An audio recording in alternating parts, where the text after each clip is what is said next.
Hujambo na karibu kwa mara nyingine tena mtazamaji wa The World News katika kipindi hiki cha ulimwengu wa siasa. Mimi ni Adam Hussein. Jeshi la Jamhuri ya Kiislamu ya Iran limetumia njia za kimapinduzi katika mapambano dhidi ya Marekani pamoja na Israel. Na wakati huu tunatazama ripoti ambayo inaeleza nguvu ya jeshi hili la Jamhuri ya Kiislamu ya Iran na namna ambavyo lilivyojiimarisha tangu vita kuanza. Ulinzi wa mapinduzi, hii ndilo jukumu lililoainishwa katika ibara ya 150 ya katiba ya Iran kwa jeshi la walinzi wa mapinduzi ya Kiislamu IRGC, taasisi iliyoanzishwa na Ayatollah Ruhollah Khomeini mara tu baada ya mapinduzi mwaka 1979 yaliyomng'oa Shah Reza Pahlavi madarakani. Tangu wakati huo IRGC imekuwa ikijiona kama nguzo kuu ya kulinda mfumo wa mapinduzi na kuhakikisha utawala wa Kiislamu unaendelea kuwepo. Leo baada takribani wiki 6 za mapambano kutoka Marekani na Israel, wataalamu wa mambo wanasema IRGC imefikia kiwango cha juu cha ushawishi wake. Licha ya mashambulizi hayo makali, serikali ya Iran bado imesimama imara na haionekani kuwa katika hatari ya kuanguka, jambo ambalo linaonyesha uimara wa mfumo uliowekwa na IRGC. Wachambuzi wa masuala ya ujasusi na masuala ya Mashariki ya Kati wanasema mfumo wa Iran ulikumbwa na wakati mgumu wa kuhimili mashambulizi kutoka Marekani na Israel, na kupitia udhibiti mkali wa IRGC na jamii, udhibiti huo ulionekana kuimarika zaidi. Hii imeifanya taasisi hiyo ionekane kama mhimili mkuu na uhai wa taifa la Iran. Kwa miaka mingi IRGC imeendelea kupanua ushawishi wake kutoka uwanja wa vita hadi katika siasa na uchumi wa nchi. Hali hii imeifanya isiwe na jeshi bali pia chombo cha siasa na kiuchumi chenye nguvu kubwa ndani ya mfumo wa Iran. Lakini kuna jeshi ndani ya jeshi. IRGC iliundwa kwa sababu ya kutokuwa na imani na jeshi la kawaida la Iran lililorithiwa kutoka enzi ya Shah. Kwa mujibu wa wataalamu wa siasa za kimataifa, Khomeini alitaka chombo kingine cha kijeshi kitakachomtii moja kwa moja kiongozi mkuu wa mapinduzi badala ya serikali ya kawaida au wizara ya ulinzi. Tofauti kubwa ni kwamba IRGC inaripoti moja kwa moja kwa kiongozi mkuu wa nchi, jambo linaloifanya kuwa nguvu kubwa kuliko hata jeshi la kawaida. Hii imeifanya kuwa si taasisi ya kijeshi pekee bali pia chombo cha kulinda itikadi ya mapinduzi ya Kiislamu ndani ya Iran. Wataalamu wanasema muundo huu umeifanya IRGC kuwa huru zaidi kuliko taasisi nyingine za serikali. Hii inamaanisha inaweza kufanya maamuzi makubwa bila kuingiliwa moja kwa moja na taasisi za kiraia za serikali.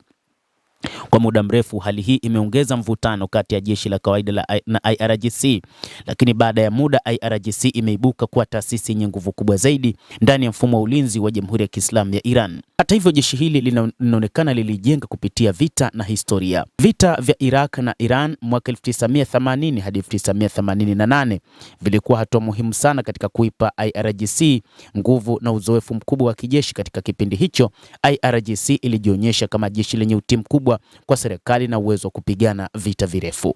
Tangu wakati huo nguvu zake zimeendelea kukua na hadi leo hii inakadiriwa kuwa na kati ya wanajeshi 125,000 hadi 200,000, huku jeshi la kawaida la Iran likiwa na zaidi ya wanajeshi 350,000.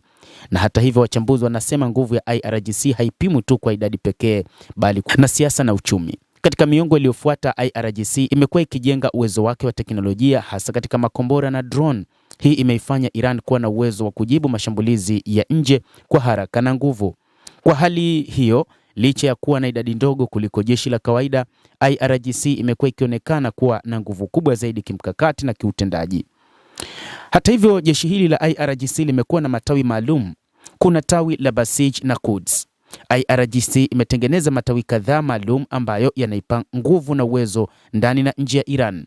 Miongoni mwao ni Basij na Quds ambayo yana jukumu tofauti lakini muhimu sana katika mfumo wa usalama wa nchi. Basij ni vikundi vya kujitolea vinavyohusika na usalama wa ndani na kudhibiti maandamano.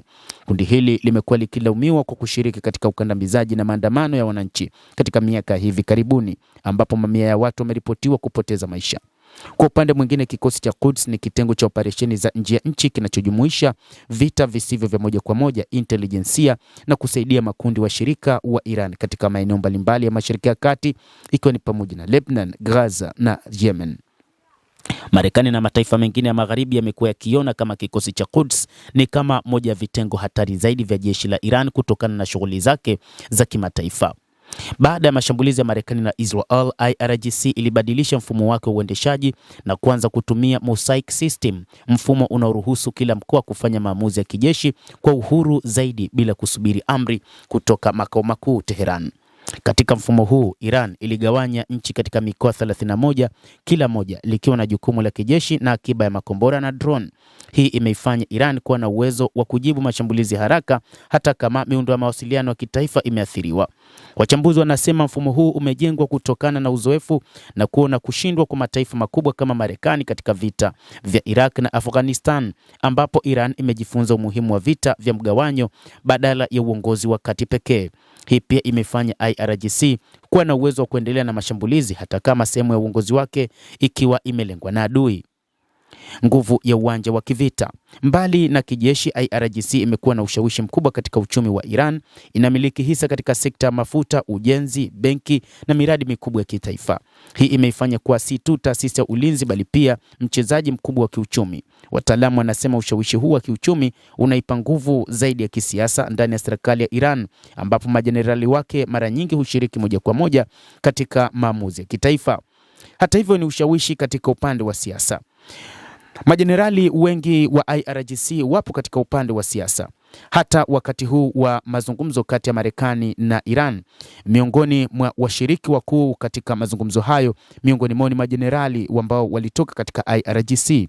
Spika wa bunge la Iran Mohammad Bagher Kalibaf alilitumikia jeshi la IRGC na sasa ndiye spika wa nchi hiyo na ndiye miongoni mwa viongozi ambao walishiriki katika mazungumzo hayo, akiongoza Iran katika mazungumzo ambayo yalifanyika Pakistan, na hata wakati huu ndiye tegemezi katika mazungumzo hayo. Viongozi wengi wa kiserikali pia ni sehemu ya IRGC. Basi mtazamaji, jeshi la IRGC kimsingi limetengeneza mazingira ambayo limeweza kuhimili misukosuko mikali kutokana na vita vya siku 40 ambavyo bado vingali vinaendelea. Basi endelea kutufuatilia, lakini nikusihi usisahau kulike, usisahau kucomment.